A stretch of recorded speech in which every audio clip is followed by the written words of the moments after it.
C'est Marie qui va prendre la main. Pour cette dernière séquence, on vous propose de vous présenter des travaux qu'on a réalisés dans le cadre d'un projet national PNDAR qui est piloté par Chambre d'agriculture France, qui s'appelle Climatera, d'où l'objectif c'est d'accompagner les agriculteurs face au changement climatique.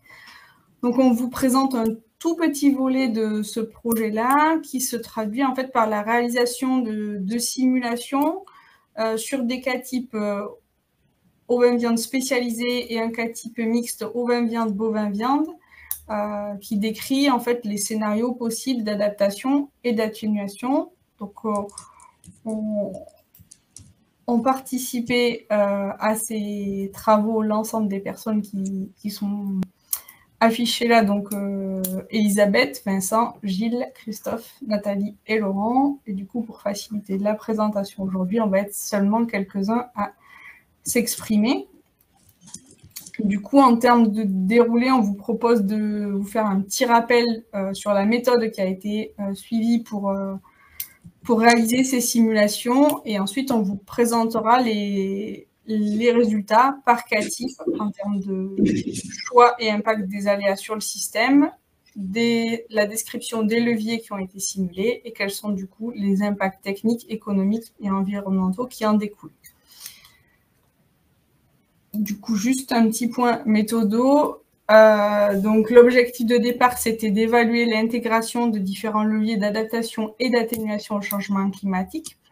Donc, au sein de 42 systèmes d'exploitation agricole qui ont regroupé l'ensemble des filières d'élevage et autres, puisque dans ce projet-là ont été aussi associées les filières de la production végétale, dans différents contextes podoclimatiques. Donc, on s'est chargé d'identifier des cas types qui pourraient être intéressants, de choisir un des aléas sur ce type de système et de voir comment on pouvait s'adapter en termes de levier, en veillant à s'adapter tout en limitant l'impact que pourraient avoir ces adaptations au niveau du changement climatique.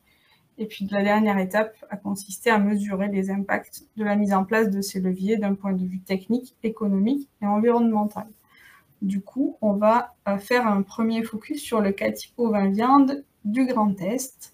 Donc, je passe la parole à Gilles. Merci Marie. Donc oui, donc nous avons travaillé dans le cadre du dispositif INOSIS donc avec deux collègues, Laurent Keller de la Chambre d'agriculture de Meurthe-et-Moselle et Laura Krikowski de la Chambre d'agriculture de Moselle. Voilà, donc sur un système, vous allez le voir, qui est de grande taille. C'est un système qu'on retrouve plutôt dans la zone herbagère de Moselle, avec une troupe, ce qu'on dit environ 1000 brebis, il y a 1000 EMP dans ce système-là, une exploitation très herbagère, avec néanmoins une autonomie en concentré, avec un assolement qui est composé de blé, d'orge et un mélange triticale pois, avec un petit peu d'orge de printemps. C'est-à-dire qu'il y a une diversification de l'assolement pour répondre aux contraintes administratives de la nouvelle PAC. Donc c'est un système qui produit et de l'agneau de bergerie et de l'agneau d'herbe, avec vraiment un fonctionnement de deux troupes avec deux races différentes, voilà, et 3 périodes de mise bas, donc automne et puis printemps. Voilà, une production de 43% d'agneaux de bergerie et 57% d'agneaux d'herbe, et puis en race, c'est de l'Île-de-France et du Latexel. Bon, c'est un système qui n'est pas très chargé. Alors, c'est ce qu'on observe sur le terrain, donc on l'a pris comme ça. Mais néanmoins, les impacts climatiques en cas de sécheresse, c'est ce qu'on va voir dans la simulation, forcément, c'est des systèmes qui sont malgré tout très impactés dès qu'on a une baisse de productivité fourragère. Et les prairies sont avant tout des prairies permanentes, alors conduites de façon assez extensive compte tenu du changement. Donc les impacts que l'on a voulu simuler, c'est ce qu'on a vu observer en 2022-2023, voilà, avec plutôt une fin de printemps sec, donc une mise à l'herbe à peu près normale, par contre un été chaud, sec et chaud, et puis on a une pluviométrie qui revient sur l'automne, donc qui permet quand même du pâturage d'automne, mais avec un impact assez important sur l'été, et en particulier pour les lots finis à l'herbe, donc avec des agneaux qui sont nés au printemps, qui normalement sont finis sur des repousses, pour lesquels il y avait des difficultés et nécessité donc de complémenter les brebis et les agneaux. Voilà un peu sous les mouvements, donc des impacts, vous voyez à droite en termes quantificatif, hein, donc sur les récoltes de foin. Donc en enrubanné, les fauches précoces sont moins impactées que les foins qui sont faits plus tardivement dans la saison. Par contre, un déficit fourrager quand même assez marqué, hein, c'est 40 tonnes de matière sèche, soit presque 20% des besoins. Et puis, on a également un impact sur les céréales, hein, que ce soit de printemps encore plus que d'automne.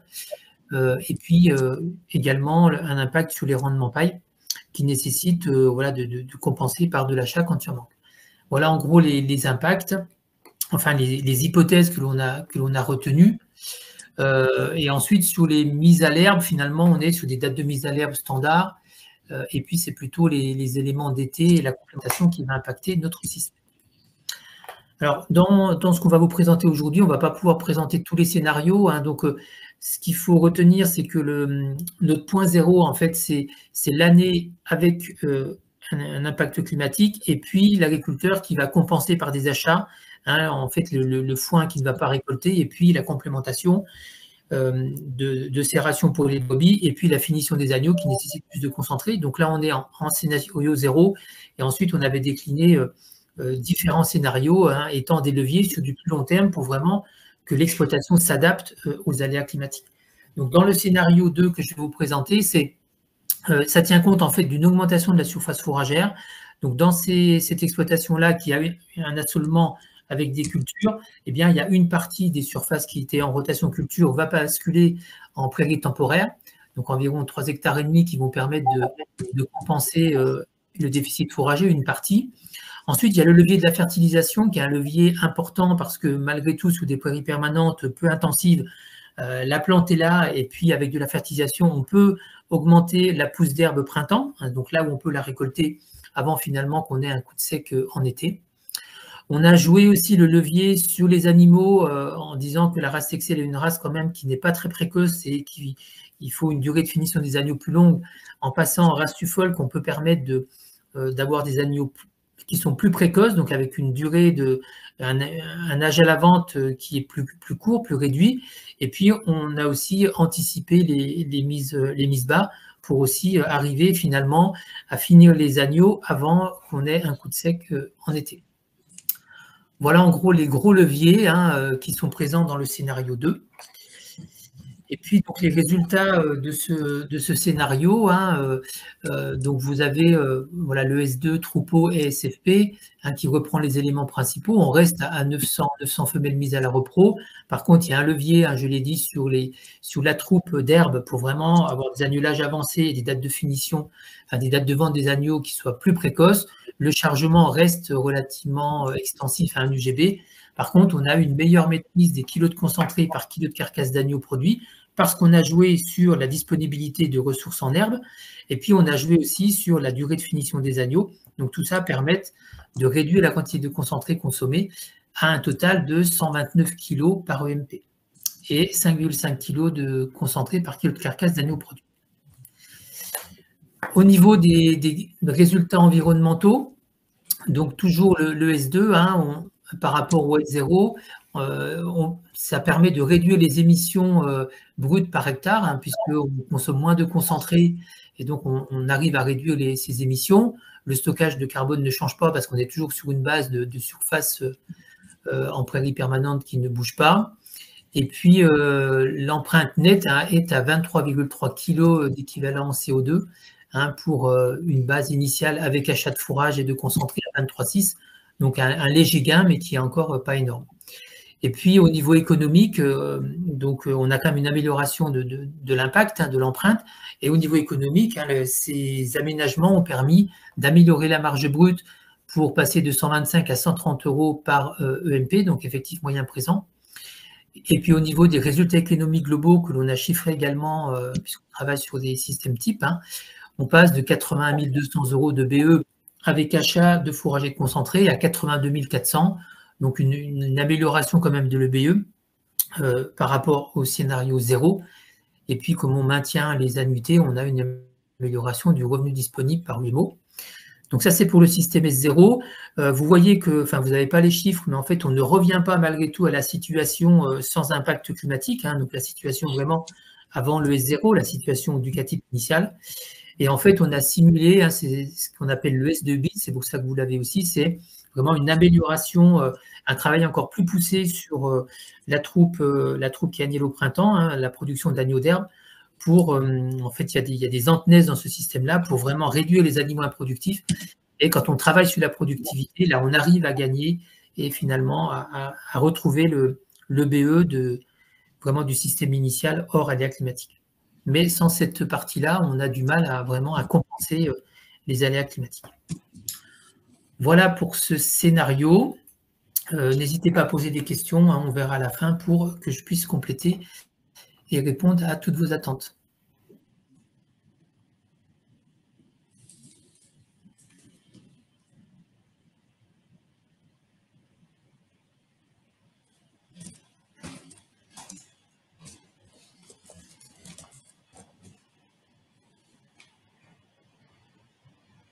Je passe la main à qui reprend la suite, Maxime.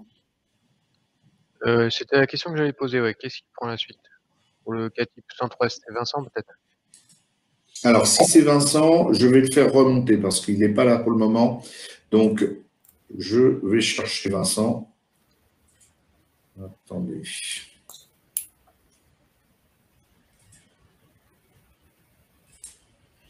Alors, Vincent. Vincent. Et voilà, Vincent va arriver.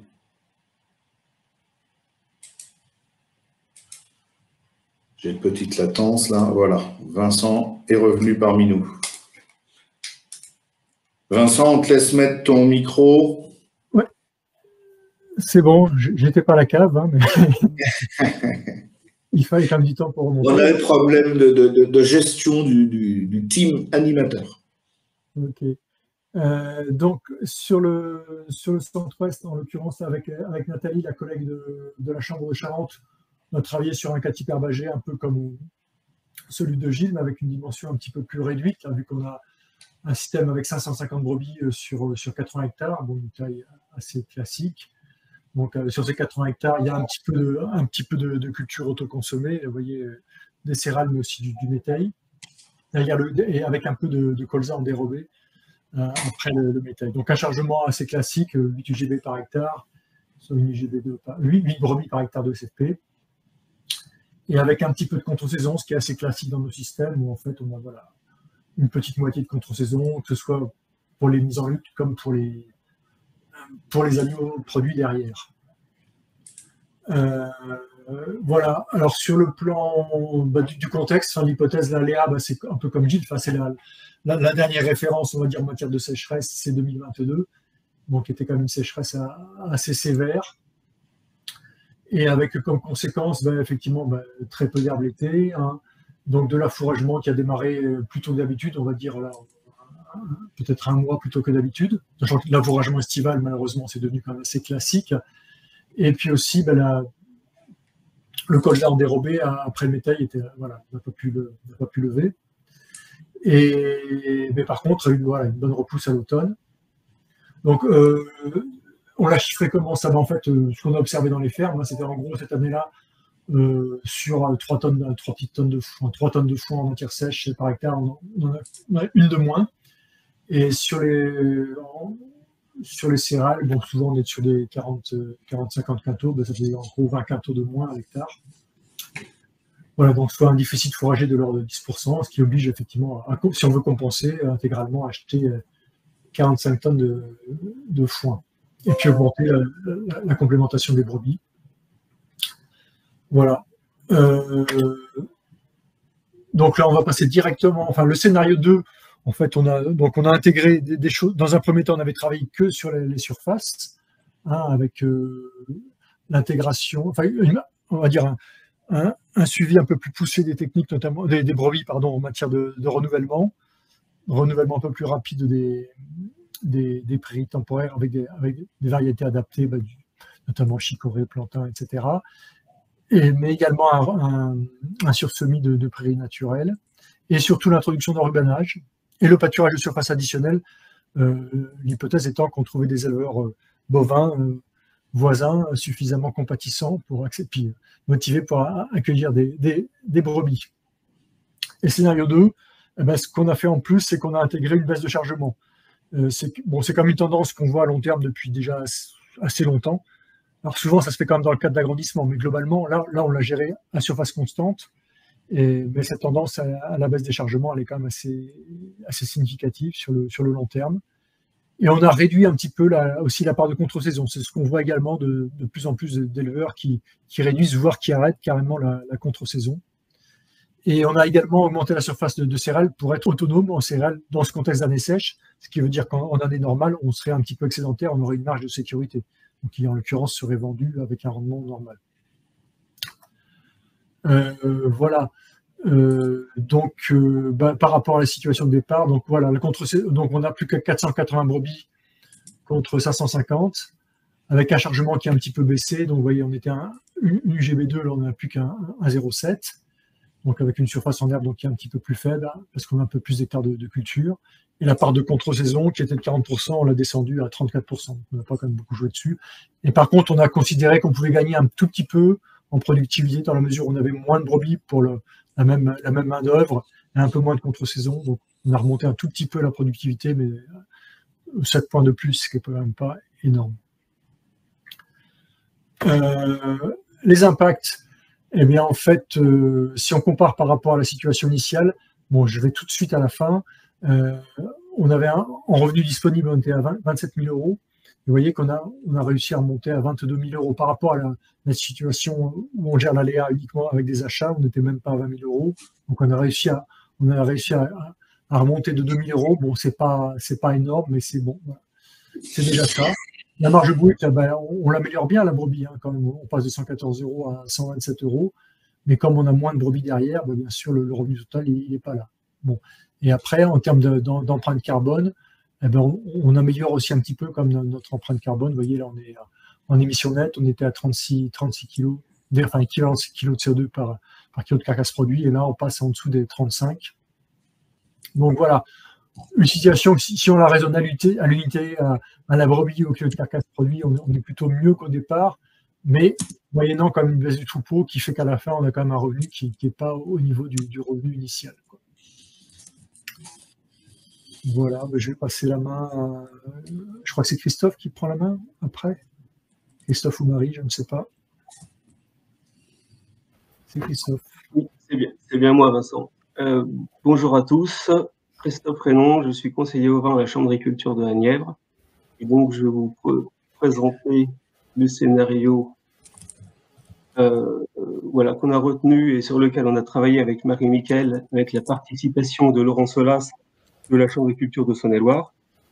En fait, nous sommes partis d'un catip herbagé mixte bovin dominant qu'on rencontre sur notre zone d'élevage du nord du Massif central. Donc 120 hectares avec une majorité de surface fourragère, 100 hectares, 20 hectares de céréales triticales blé, donc conduit par une unité de main d'œuvre.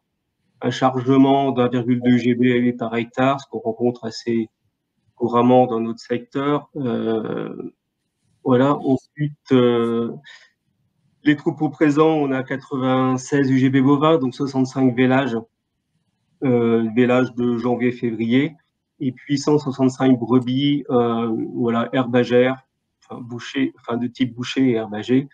Voilà, avec un agnelage principal en février et puis une repasse et un agnelage des agnelles en avril. Donc vraiment une conduite des deux troupeaux qui basée sur la production d'herbe. Voilà, avec les agneaux qui sont conduits, enfin qui sont engraissés à l'herbe, complémentés et engraissés à l'herbe, et puis les bovins avec une dominante de tous les jeunes sont vendus maigres et seules les vaches de réforme sont engraissées. Donc même chose que pour les deux autres simulations. On a retenu l'année 2022 en référence. Donc l'impact sur la région herbagère, c'était surtout au printemps on a suffisamment d'herbe pour couvrir le besoin des animaux, mais par contre on a un manque de pluviométrie qui fait que les récoltes, on a un impact sur les récoltes en fourrage, plus ou moins fort en fonction voilà, du foin, s'il est déprimé ou non avant récolte. En été, on a estimé qu'on a une ressource fourragère qui n'est pas suffisante pour nourrir les animaux. Et donc, on doit faire appel à une redistribution du fourrage au pré d'environ 60 jours. Voilà, sachant que sur les cultures, on n'a pas retenu d'impact sur les, enfin, on a un impact sur les rendements céréales, mais pas sur la paille. Voilà. Et puis en automne, on considère que de nouveau la météo est satisfaisante pour avoir une repousse d'herbe à l'automne pour nourrir les deux troupeaux. Donc, les leviers retenus, comme les autres scénarios, ont un scénario 0 où les leviers font appel à l'achat total de concentré ou de fourrage pour pallier au manque de nourriture. Et le scénario 2, en fait, on a voulu jouer sur les équilibres des deux troupeaux, c'est-à-dire qu'on a voulu s'orienter vers un système plus moutonnier avec 250 brebis et 50 vélages, voilà, à chargement identique. Mais je vais vous présenter le scénario 1 sur lequel on adapte l'assolement en réduisant de moitié la surface en céréales, donc de 20 hectares, on passe à 10 hectares de céréales, au profit donc de la culture herbagère, où on implante 10 hectares de métail, suivi soit d'un agrandissement de la surface au pâturage, soit et 5 hectares de métail qui, suite à leur rubanage, sont implantés en sorgho, qui sont par la suite récoltés en enrubanage pour l'alimentation du troupeau bovin. Voilà, puis on a une petite révision aussi sur la fertilisation des prairies, sachant que en fertilisant un peu plus les prairies qui sont pâturées, pour essayer de repousser un peu plus, d'avoir plus de jours de pâturage, et puis un petit peu moins de fertilisation sur les prairies qui sont déprimées, puisque avec le manque de pluie au printemps, on a un impact quand même très négatif sur la production fourragère, et dans ce cas, la fertilisation n'a plus trop d'intérêt. Voilà, donc en passant directement sur le scénario 1, donc on garde exactement la même structure de cheptel et la même conduite, vraiment conduite basée sur la production d'herbes. Et on a seulement joué donc sur la surface en réduisant de 10 hectares la culture. Voilà, l'autonomie fourragère, donc grâce à ces leviers, on la retrouve à 100%. Le chargement est un petit peu plus élevé, enfin le chargement corrigé est un petit peu plus élevé, et on garde le même résultat de reproduction avec 1,3 agneaux produits par brebis. Alors au niveau impact de ces leviers, donc dans le scénario 1 que l'on a retenu, que je vous présente ici, en termes d'impact environnemental, on a quasiment le même impact que la situation initiale, éducative sans aléa. Voilà. Ensuite, en termes de résultats économiques, donc le fait de réduire de 10 hectares, enfin de supprimer 10 hectares de blé, on a un produit en moins au niveau de la culture, parce que toute cette surface en blé était vendue. Et puis, bien sûr, on a des charges de mécanisation qui se nouvelles suite à l'implantation de métail, de sorgho, et puis tous les frais de mécanisation liés également à la récolte des fourrages. Donc, on a un impact sur le revenu disponible négatif, voilà, de 31 000 euros de revenus disponibles en situation initiale. On n'est plus qu'à 20 000 euros, voilà, avec le même niveau d'annuité. Donc l'impact est quand même de 12 000 euros environ sur le BE. Donc voilà, avec ces produits en moins liés à des cultures de vente en moins, et puis à une charge liée à l'augmentation de la surface fourragère et liée à la recherche de l'autonomie. Voilà, je pense que je vais laisser la main à Vincent pour la conclusion. Merci Christophe. Donc voilà le contexte, effectivement. Donc, l'objectif de cette étude, hein, c'était bien sûr de voir comment on pouvait concrètement tenter d'adapter des fermes, donc des CATIP qui sont des modèles. Hein, enfin, un CATIP, c'est un modèle qui est optimisé, donc qui tourne bien à partir d'observations donc en ferme. Donc, qu'est-ce qu'on a fait en fait dans nos différentes simulations? En point commun, qu'est-ce qu'on a? Ben, on a effectivement l'achat de fourrage. Bon là, on s'adapte pas en fait, on compense simplement en fait le manque de production sur les fourrages ou sur les cultures autoconsommées. On a tenté effectivement des baisses de chargement, l'extensification en augmentant la SFP, ou avec des cultures à diversification fourragère, avec des cultures à double fin. On peut adapter donc récolter en fourrage ou en grain. On a essayé aussi d'optimiser le fonctionnement des troupeaux, en jouant sur la conduite. Bon, le chargement, on en a déjà parlé, mais aussi les animaux, par exemple, si je prends l'exemple du centre-ouest, ou la race, changer éventuellement de race. C'est vrai qu'on s'était posé aussi la question pour centre-ouest de prendre une race plus adaptée éventuellement à la contre-saison. Après, des points de vigilance à mettre en avant, c'est qu'effectivement, tout ce qui est évolution technique, ça demande quand même une certaine maîtrise. On change des pratiques, on change des conduites, donc ça suppose effectivement d'acquérir une certaine compétence sur ces nouvelles techniques, voire de la formation, de changer. Voilà, ça peut être sur le plan de la conduite des cultures, mais aussi de la conduite du troupeau. Changer de race, c'est pas neutre en termes de fonctionnement. Changer la conduite de ses prairies aussi. Changer de la gestion du pâturage, il peut y avoir pas mal de travail. Il peut y avoir aussi des investissements en plus. Mais si je reprends l'exemple de notre système là, sur le centre-ouest, aller pâturer chez les éleveurs bovins voisins, ça suppose un investissement dans une bétaillère, même si effectivement on est parti sur une bétaillère d'occasion, donc ça fait quand même du coût derrière. Et puis derrière, il y a aussi le boulot en termes de limites, des pratiques nouvelles qui peuvent être gourmandes en temps. Aller surveiller des brebis à distance, c'est un petit peu de temps quand même à y passer. Renouveler davantage de ces surfaces, faire des cultures en plus, tout ça, c'est également du temps en plus.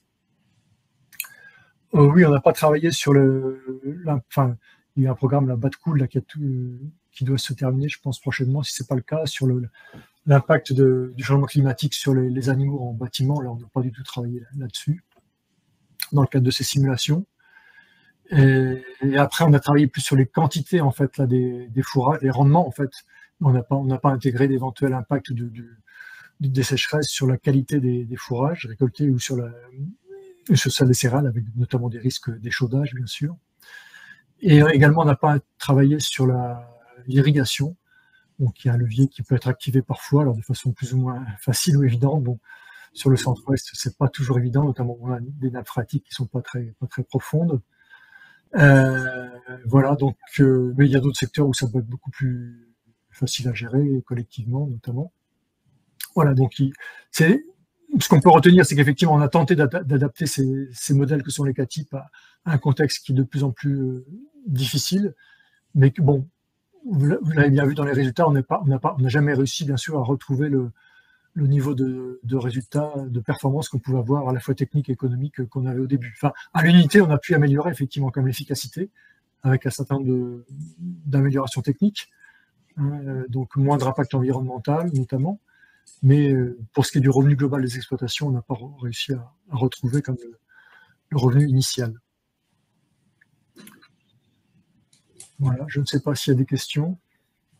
Je ne sais pas si je pourrais y répondre. Oui, il y a quelques questions, on va pouvoir les balayer. Mais c'est peut-être plus Marie que pour moi. Donc, je vais les publier dans l'ordre dans lequel elles sont apparues. Voilà. Hop, non, ça c'est pas une question, c'est une question facile à répondre. Alors voilà, il y avait la première question. Alors on est un peu loin, je m'excuse. C'était par rapport à une question. Est-ce que ce sont des simulations, des modélisations informatiques? Informatique, c'est fait c'est des budgets partiels quelque part derrière. En fait, c'est-à-dire qu'on change une pratique, on change la taille du troupeau, la surface. Nos CATIP, ils sont saisis. Parle bien en face du micro, s'il te plaît, Vincent. Oui, excuse-moi. Oui. C'est des budgets partiels qui sont faits, en l'occurrence, c'est fait avec des tableurs, mais ça pourrait être fait à la main. Mais, donc, blague à part, effectivement, c'est fait sur les CATIP, sont des modèles hein, qui sont stockés dans notre outil, la Diapason, mais également sur des classeurs, Excel en l'occurrence. Et c'est effectivement, les budgets partiels, ils sont faits à l'aide d'Excel, bien sûr. Parfait. Alors, j'ai une autre question. On va revenir sur le diaporama par rapport au scénario. Alors, je reviens sur le diaporama. Vous allez retrouver la diapo, je pense, plus vite que moi. Je ne sais pas de quel, parce qu'en fait, il y avait des scénarios différents selon les... Alors là, comme la question a été posée assez au début, je suppose que c'est au début, mais vous pouvez préciser dans le chat quel scénario, je pense que c'était au début. Si celle-ci, c'est plus pour Gilles. Ou je peux Peut-être pour moi, je ne sais pas. En tout cas, la question sur les scénarios, était laquelle précisément? En fait, on a essayé de travailler. En fait, la question posée, c'était de se dire, voilà, on est dans une situation où l'agriculteur compense, c'est-à-dire il subit en fait cet aléa, et donc on va travailler à essayer d'anticiper, d'adapter les systèmes, soit sur la voie surface, hein, en adaptant éventuellement les cultures ou la productivité des prairies, et puis une voie aussi zootechnique en travaillant sur l'adaptation de la troupe pour qu'elle soit plus en phase avec finalement la pousse de l'herbe au moment où elle pousse, au moment où elle est valorisable. Donc ça a conduit à faire différents scénarios avec l'objectif qu'on avait souhaité, c'était finalement de retrouver les EBE initiaux, ou au moins d'être avec un EBE qui est au moins supérieur à l'achat, qui est quand même la situation basique qu'on subit. Voilà un peu l'objectif des scénarios. Et donc on a travaillé avec des gens de terrain qui suivent les exploitations, donc indirectement avec ce que peuvent faire les éleveurs sur le terrain, des hypothèses qui soient tout à fait réalistes, et que nous, après, comme ça a été dit, on puisse chiffrer ces hypothèses, les mettre à plat dans des simulations sur tableur. Voilà, ce sont des simulations